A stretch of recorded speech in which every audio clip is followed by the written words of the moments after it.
홍준표 후보가 어제 페이스북에 글을 올렸습니다. 지구상에서 가장 기가 센 곳이라는 아리조나주 세도나의 둘째 아들과 등산을 했습니다. 산에 올라가서 아리조나의 끝없이 펼쳐진 황무지를 바라보았는데요. 거기서 다시 광야에 서야 하는 내 입장을 정리하는 기회를 가졌습니다. 끝없는 황무지를 보면서 나도 이제 저 광야에 서게 되었구나. 그런 자기 자신을 돌아보게 되었습니다. 자유대한민국의 가치를 다시 세운다는 일념으로 다시 시작하겠습니다. 각오를 다지는 그런 시간을 가졌다고 말했습니다. 그 다음에 한 말은 극소수 친박들이 지도체제를 집단 지도체제로 변경을 시도하는 이것은 당 쇄신을 막는 것이고 구체제 부활을 노리는 음모라고 규정을 했습니다. 집단지도체제, 지금 같은 난세 집단지도체제 가지고 서로 설왕설래, 네가 앞선이 내가 앞선이 그래 가지고 되겠습니까? 단일지도체제로 강력하게 싸워도 이길까 말까 한데요. 집단지도체제 해가지고 자리 하나씩 차지하는 이런 것은 안 되죠. 이 집단지도체제 변경은 국민과 당원들이 용서치 않을 것이다. 이렇게 규정을 했습니다. 그리고 이 페이스북에다가 복거일 선생, 소설가죠. 복거일 선생의 칼럼을 소개했습니다. 그 칼럼이 홍준표 후보와 관련된 것이죠. 그래서 내용을 아주 잘 써서 소개를 하도록 하겠습니다. 제목은 난세가 부르는 인물, 그렇게 됐습니다. 난세가 부르는 인물. 1941년 12월 7일 일본 함대는 하와이 펄하버, 진주만이죠. 하와이 진주만, 펄하버에 미국 태평양 함대를 공격했다.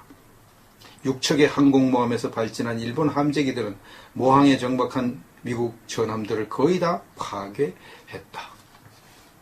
항공모함도 막 침몰하고요. 함재기들 다 박살나고 완전히 대참패를 당했죠. 일본 항공모함이 접근하는 줄 알지도 못하고 기습 공격을 당했습니다. 혼비백산한 미국 해군 수뇌부가 취한 첫 조치는 혼비백산한 해군이 가장 이제 급하니까 가장 중요한 조치를 취할 거 아닙니까?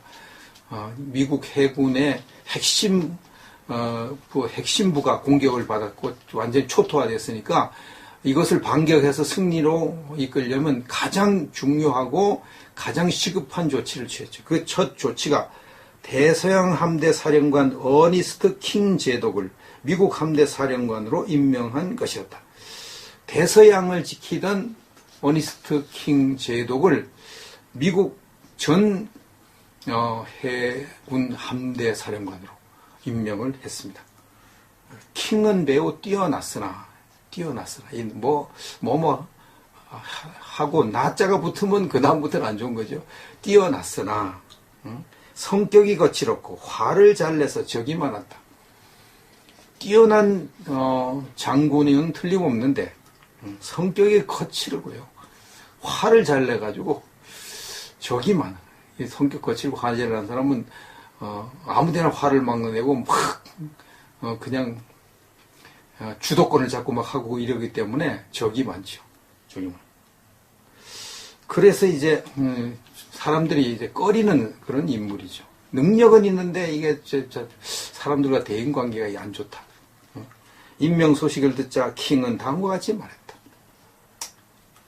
어려운 처지에 빠지면 사람들은 개차반들을 부른다.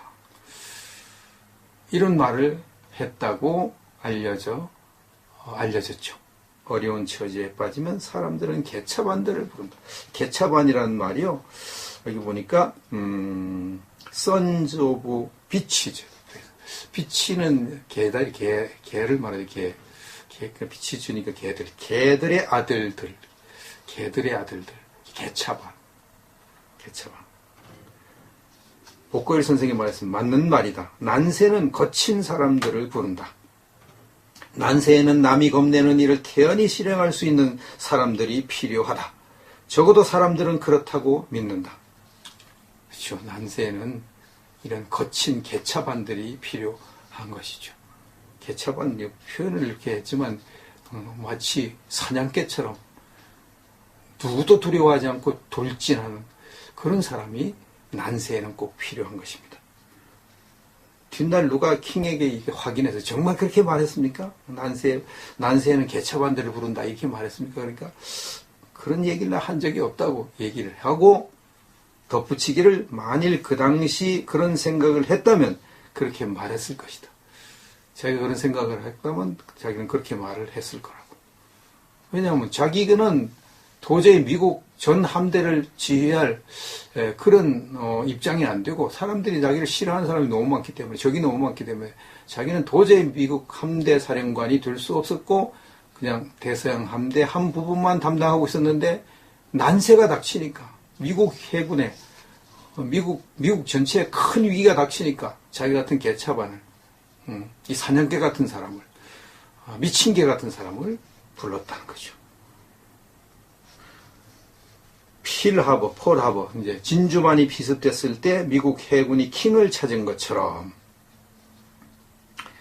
어니스트 킹, 이 사냥개 같은 미친 개 같은 이 킹을 찾아서 미국 해군 위기를 극복한 것처럼 박근혜 대통령이 탄핵됐을 때 난세죠. 박근혜 대통령이 탄핵됐을 때 대한민국의 보수는 홍준표를 찾았다. 홍준표. 아주 적절한 비유라고 생각합니다. 두 사람 다 자신의 개차반 기질이 난국을 해치는 데 결정적으로 중요하다는 것을 잘 알았다. 그렇습니다. 어니스트 킹도 자기의 이 미친 개 기질이 이 난국을 해치는 데 결정적으로 중요한 걸 알았고 그 일을 훌륭히 해냈습니다. 홍준표도 마찬가지죠. 홍준표도 그 기대에 부응했다 그랬습니다. 완전히 괴멸 상태에 있던 이 보수파를 다시 결집시켜서 이 진보파를 아주 맹추격하는 놀라운 일을 홍준표가 해냈습니다. 킹은 영국에 휘둘려서 미국의 전략이 대서양에 편중된 상황에서 태평양의 중요성을 강조했다. 그 당시에 영국이 셌잖아요. 미국은 이제 독립한 지 얼마 안 되고 영국이 아직 힘이 강할 때가. 근데 영국에 휘둘려가지고 영국이 있는 대서양 쪽을 더 이렇게 중시하고 있었는데 이 킹은 태평양이 중요하다고 강조를 했습니다. 그래서 이제 태평양에 군사력을 집중하고 일본과 전투를 했는데 과달카날 전투에서 이겼습니다. 일본과 싸워서 이겼습니다. 그리고 후퇴를 모르던 일본군이 철수하도록 만들어가지고 승기를 잡았습니다. 개차반 기질이 있는 킹 제독이 그 일을 했습니다. 홍준표는 뚜렷한 정체성을 보여서 보수 유권자가 모일 수 있는 계기를 마련했다. 홍준표는 뚜렷한 정체성이 뭡니까? 완전 보수 중에 보수 정체성을 들고 나왔습니다. 그래서 보수파들이 결집하는 놀라운 일이 일어났습니다. 그리고 문재인 후보가 대통령 선거 과반의 지지를 받는 산사태를 막았다 이렇게 표현했습니다. 문재인 후보가 과반 지지를 받았으면 더 어려웠을 텐데 과반을 못 받도록 41%에 만족하도록 막은 것이 홍준표다 이렇게 평가를 하고 있는 것입니다. 그럼 돌아보면 보수 정권의 몰락이 어떻게 돼서 이 몰락했느냐? 보수 지도자들이 이념의 중요성을 모른 데서 비롯했다고 진단을 했습니다.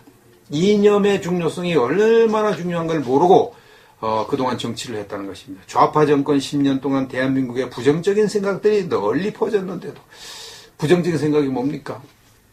공산주의 사상이 널리 퍼진 걸 말하죠. 근데 이명박 대통령은 이념을 넘어서 실용으로라는 구호를 내걸고 이념은 뒷전이고 실용 그래가지고 4대강 하는 데만 집중을 하고 이 좌파들이 그렇게 많이 퍼지는 것, 전교조를 통해서 학교에 퍼지고 이 민주노총을 통해서 노동계에 퍼지고 민원연을 통해서 언론계에 퍼지는 것을 그냥 방치해 두었다는 거죠. 박근혜 대통령은 사회주의 경제정책인 경제민주화를 주요 공약으로 삼아가지고 이 좌파들과 합세해서 뭘 해보겠다는 이 오판을 해서 더 좌파를 키우는 일을 했다고 진단을 하고 있습니다.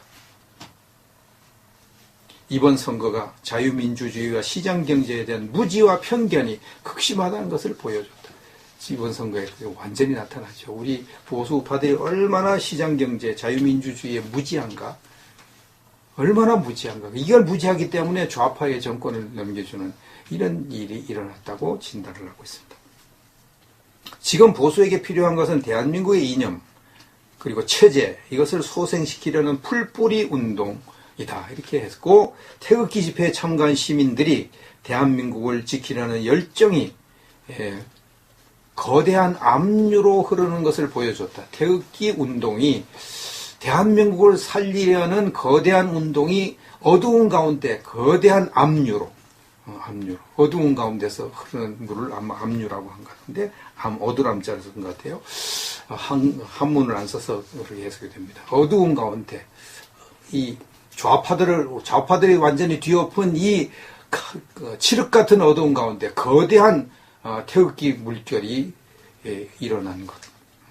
이것이 이제 대한민국을 지키려는 열정이 아직까지 우리나라에 남아있는 것을 보여주었다. 이렇게 말합니다.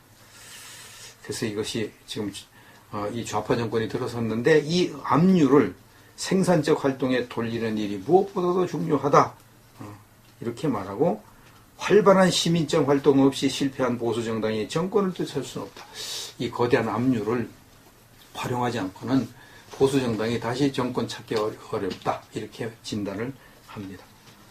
그래서 이제 예를 들었습니다. 2009년 버락 오바마 대통령이 취임하자 미국 공화당원들은 티파티 운동을 시작했다. 티파티.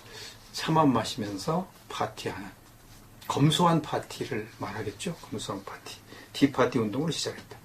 그들이 공화당의 전통적인 가치를 확인하고 민주당 정책에 맞서는 정책들을 만들면서 풀이 죽었던 공화당은 생기를 되찾았다. 공화당이 민주당 오바마에게 이제 패배한 다음에 티파티를 하면서 공화당의 전통적인 가치를 우리가 다시 찾자. 그래가지고 그 공화당의 전통적인 보수 가치입니다. 우파 가치입니다. 그것을 가지고 이제 민주당 정권과 맞서는 이런 정책을 해서 풀이 죽어 있던 우파의 기운을 북돋아서 우파를 되살려 놨습니다. 한국 사회에도 그런 풀뿌리 운동이 나와야 한다. 그랬습니다. 한국 사회도 이제 강력한 우파 사상으로 무장한 사람이 리더가 돼가지고 끌고 나가야 좌파를 이기지 어정쩡하게 좌파와 뭐 손잡고 뭘 해보겠다. 그래서 절대 정권을 못 찾는다고 진단을 하고 있습니다. 지금 자유한국당이 여러 갈래로 나눠 다투는데 이건 선거에 패배한 정당으로서는 당연히 있을 수 있는 일이라고 했고요. 이상하지 않다고 그랬습니다. 그런데 그런 다툼을 가지고서는 그런 다툼을 끝나면 이제 결국은 영토 분쟁하다가 우리끼리 땅 따먹게 하다가 끝나는 거니까 그래가지고는 안 되고요. 이 태극기 민심 이들을 어떻게 포용하고 어떻게 활용하느냐에 따라서 우파 정당이 성패가 달려있다고 진단을 했습니다. 홍 후보는 자신의 역량만으로 4분의 1에 가까운 국민의 지지를 받았다. 완전히 보수 우파가 괴멸되고 홍준표 후보 지지율도 저 3% 아래 빌빌 돌고 아무것도 아니었습니다. 근데 그가 아주 철저한 우파사로 무장하고 미친 개처럼 달려들어서 적을 공격하고 그러니까 풀이 죽어있던 우파들이 들고 일어나서 홍준표로 외치고 홍준표 바람이 불었어. 한 보름만 더 선거를 했으면 보름만 더 홍준표가 이겼을 것입니다. 지금 뭐 선거 부정 막 나오고 해서 이것도 알아봐야 되겠지만 이 상태가 이제 진짜 선거라고 하더라도 보름 전 홍준표. 왜냐하면 5월 2일 날 발표에 홍준표 후보의 지지율이 17%였는데 5월 9일 날 뚜껑 열어보니까 24%로 뛰었잖아요. 일주일 하루에 1%씩 올라갔다는 거 아닙니까? 15일 지나면 15% 더 올라가는데요. 24%에서 15% 더 올라가면 얼마입니까? 그럼 뭐 홍준표 후보 올라가면 문재인 후보 안 떨어집니까? 떨어지죠. 그럼 이긴다는 결론이 나오죠.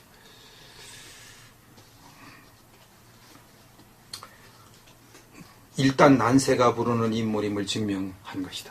홍준표 후보는 일단 난세에 꼭 필요한 인물이라는 것을 자기 스스로 증명을 했습니다. 아주 거칠었죠. 거칠게 도전을 했습니다. 막 욕을 막 퍼부대면서 평상시엔 안 통하는 그것이 이제 전투니까. 응? 목숨이 왔다 갔다 하는 전투에 야 이 새끼들아 하면서 막 달려들어야지. 전투하는데 뭐 태평스럽게 해가지고 전투가 되겠습니까? 응? 앞으로도 어려운 처지에 놓인 대한민국의 보수가 부르는 인물이 되려면 그는 사소한 정치적 자산에 눈길을 줘서는 안 된다. 자신을 지지한 시민들의 열정을 한데 모아 정권을 되찾는 과업을 시작해야 한다. 작은데 만족하면 안 되고 이제 이 태극기 시민들의 힘을 한 군데 모아서 정권을 되찾는 데 총력을 기울여야 된다. 이걸 하려면 이제 홍준표 후보가 킹 제독이 미국 전체 해군을 지휘한 해군 제독이 된 것처럼 홍준표 후보가 자유한국당의 당대표가 돼야 되는 거죠. 그리고 앞으로 저돌적으로 나가서 싸워야 되는 거죠. 그 일이 성공하면, 거기에 태극기 우파가 여기에 지금 거의 다 합세했으니까 성공하면 정권을 되찾아 올 수가 있을 것이고요. 6월 4일 날 드디어 홍준표 후보가 귀국한다고 발표했습니다. 6월 4일 17시 50분 오후 5시 50분 인천공항으로 오는데 대한항공 KE018편으로 돌아온다고 발표했습니다. 은 국민과 당원들이 용서치 않을 것이다. 이렇게 규정을 했습니다. 그리고 이 페이스북에다가 복거일 선생, 소설가죠. 복거일 선생의 칼럼을 소개했습니다. 그 칼럼이 홍준표 후보와 관련된 것이죠. 그래서 내용을 아주 잘 써서 소개를 하도록 하겠습니다. 제목은 난세가 부르는 인물, 그렇게 됐습니다. 난세가 부르는 인물.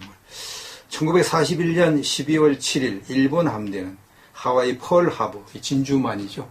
하와이 진주만, 펄하버에 미국 태평양 함대를 공격했다. 6척의 항공모함에서 발진한 일본 함재기들은 모항에 정박한 미국 전함들을 거의 다 파괴했다. 뭐 항공모함도 막 침몰하고요. 함재기들 다 박살나고 완전히 대참패를 당했죠. 일본 항공모함이 접근하는 줄 알지도 못하고 기습 공격을 당했습니다. 혼비백산한 미국 해군 수뇌부가 취한 첫 조치는, 혼비백산한 해군이 가장 이제 급하니까 가장 중요한 조치를 취할 거 아닙니까? 미국 해군의 핵심부가 공격을 받았고 완전히 초토화됐으니까 이것을 반격해서 승리로 이끌려면 가장 중요하고, 개차반이라는 말이요. 여기 보니까 Sons of Beaches. 비치는 개를 말해요. 빛이 주니까 개들의 아들들. 개차반. 복거일 선생이 말했습니다. 맞는 말이다. 난세는 거친 사람들을 부른다. 난세에는 남이 겁내는 일을 태연히 실행할 수 있는 사람들이 필요하다. 적어도 사람들은 그렇다고 믿는다. 그렇죠. 난세에는 이런 거친 개차반들이 필요한 것이죠. 개차반 표현을 이렇게 했지만 마치 사냥개처럼 누구도 두려워하지 않고 돌진하는 그런 사람이 난세에는 꼭 필요한 것입니다. 뒷날 누가 킹에게 이게 확인해서 정말 그렇게 말했습니까? 난세에는 개차반들을 부른다 이렇게 말했습니까? 그러니까 그런 얘기를 한 적이 없다고 얘기를 하고 덧붙이기를, 만일 그 당시 그런 생각을 했다면 그렇게 말했을 것이다. 자기가 그런 생각을 했다면 자기는 그렇게 말을 했을 거라고. 왜냐하면 자기는 도저히 미국 전 함대를 지휘할 그런 입장이 안 되고, 사람들이 자기를 싫어하는 사람이 너무 많기 때문에, 적이 너무 많기 때문에 자기는 도저히 미국 함대 사령관이 될 수 없었고 그냥 가장 시급한 조치를 취했죠. 그 첫 조치가 대서양 함대 사령관 어니스트 킹 제독을 미국 함대 사령관으로 임명한 것이었다. 대서양을 지키던 어니스트 킹 제독을 미국 전 해군 함대 사령관으로 임명을 했습니다. 킹은 매우 뛰어났으나 하고 나자가 붙으면 그 다음부터는 안 좋은 거죠. 뛰어났으나 성격이 거칠었고 화를 잘 내서 적이 많았다. 뛰어난 장군은 틀림없는데 성격이 거칠고요. 화를 잘 내가지고 적이 많아. 이 성격 거칠고 화를 잘 내는 사람은 아무데나 화를 막 내고 막 그냥 주도권을 잡고 막 하고 이러기 때문에 적이 많죠. 적이 많아. 그래서 이제 사람들이 이제 꺼리는 그런 인물이죠. 능력은 있는데 이게 사람들과 대인 관계가 안 좋다. 임명 소식을 듣자 킹은 다음과 같이 말했다. 어려운 처지에 빠지면 사람들은 개차반들을 부른다.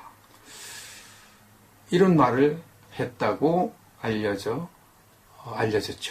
어려운 처지에 빠지면 사람들은 개차반들을 서양 함대 한 부분만 담당하고 있었는데 난세가 닥치니까 미국 해군에 미국 전체에 큰 위기가 닥치니까 자기 같은 개차반을 이 사냥개 같은 사람을 미친 개 같은 사람을 불렀다는 거죠. 폴 하버 이제 진주만이 비습됐을 때 미국 해군이 킹을 찾은 것처럼 어니스트 킹 이 사냥개 같은 미친 개 같은 이 킹을 찾아서 미국 해군 위기를 극복한 것처럼 박근혜 대통령이 탄핵됐을 때 난세죠. 박근혜 대통령이 탄핵됐을 때 대한민국의 보수는 홍준표를 찾았다. 홍준표. 아주 적절한 비유라고 생각합니다. 두 사람 다 자신의 개차반 기질이 난국을 해치는데 결정적으로 중요하다는 것을 잘 알았다. 그렇습니다. 어니스트 킹도 자기의 이 미친 개 기질이 이 난국을 해치는데 결정적으로 중요한 걸 알았고 그 일을 훌륭히 해냈습니다. 홍준표도 마찬가지죠. 홍준표도 그 기대에 부응했다 그랬습니다. 완전히 괴멸 상태에 있던 이 보수파를 다시 결집시켜서